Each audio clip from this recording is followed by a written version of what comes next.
And it seems to me if we want to build a bridge to a rational world that the better part of humanity can cross, we have to deal with this fact.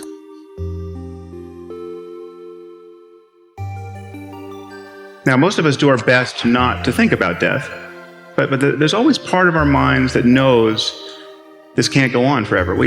Part of us always knows that we're just a doctor's visit away or a phone call away from being starkly reminded with the fact of our own mortality, or of those closest to us. Now, I'm sure many of you in this room have experienced this in some form. You must know how uncanny it is to suddenly be thrown out of the normal course of your life and just be given the full-time job of not dying or caring for someone who is. But the one thing people tend to realize at moments like this is that they wasted a lot of time when life was normal. And it's not just what they did with their time. It's not just that they spent too much time working or compulsively checking email. It's that they cared about the wrong things. They regret what they cared about. Their attention was bound up in petty concerns that year after year when life was normal. And this is a paradox, of course, because we all know this epiphany is coming. I mean, don't you know this is coming?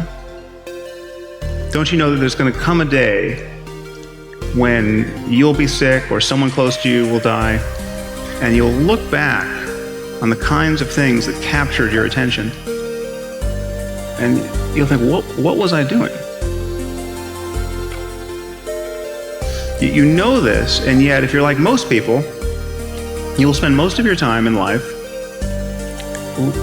tacitly presuming you'll live forever. I mean, it's like watching a bad movie for the fourth time.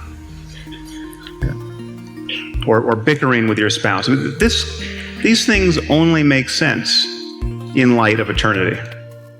Because even if you live to be 100, there are just not that many days in life. So what is the point of life? I mean, is anything sacred? Does such a question even make sense? And I think these questions do make sense, and there are answers to them. But the answers are not a matter of getting more information. The answer is a change in attitude. There are ways of experiencing life as sacred, without believing anything, and certainly without believing anything on insufficient evidence. There are ways to really live in the present moment. What's the alternative? It is always now. However much you feel you may need to plan for the future, to anticipate it, to mitigate risks, the reality of your life is now. Now, this may sound trite, but it's the truth.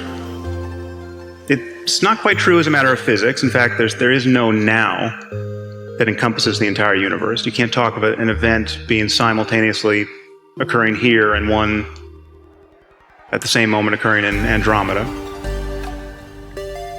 The truth is, now is not even well defined as a matter of neurology, because we know that inputs to the brain come at different moments, and that consciousness is built upon layers of inputs whose timings have to be different. Our conscious awareness of the present moment is, in some relevant sense, already a memory. But as a matter of conscious experience, the reality of your life is always now. And I think this is a liberating truth about the nature of the human mind. In fact, I think there's probably nothing more important to understand about your mind than that, if you want to be happy in this world. The past is a memory. It's a thought arising in the present. The future is merely anticipated. It is another thought arising now. Okay, what we truly have is this moment and this. And we spend most of our lives forgetting this truth. repudiating it, fleeing it, overlooking it. And the horror is that we succeed. We manage to never really connect with the present moment and find fulfillment there because we are continually hoping to become happy in the future. And the future never arrives. Now, even when we think we're in the present moment, we're in very subtle ways always looking over its shoulder, anticipating what's coming next. We're always solving a problem. And it's possible to simply drop your problem, if only for a moment, and enjoy whatever is true of your life in the present. So we have a very limited view of what's going on. We're subjectively unaware of most of what our minds are doing. And yet when we think about what matters is consciousness and its contents. Okay, consciousness is everything. Our experience of the world, the experience of those we care about, is a matter of consciousness and its contents. So whatever the origins of consciousness, the most important question for us is how can we truly be fulfilled in life? How can we create lives that are truly worth living, given that these lives come to an end? We're all in the business of seeking fulfillment and relief from suffering. I mean, this is not to say that we want mere pleasure or the easiest possible life. Much of what we want in life, much of what we want to experience, entails struggle, and many of us learn to enjoy the struggle itself in some measure. Any athlete knows that there's certain kinds of pain that are actually pleasurable. If the burn of lifting weights was actually the symptom of a disease, it would be intolerable. But because it's happening in the context of a strenuous exercise and progress there, most people learn to enjoy it. So the conceptual lens through which we view even very intense sensation largely determines how we feel about it. And this is one of the many ways in which our thinking about experience changes the character of experience. So the frame we put around the present moment is important and largely determines our experience of it.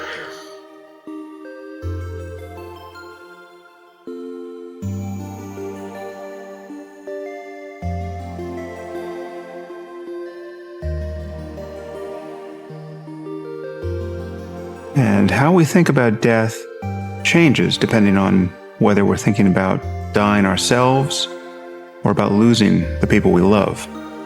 But whichever side of the coin we take here, death is really an ever-present reality for us.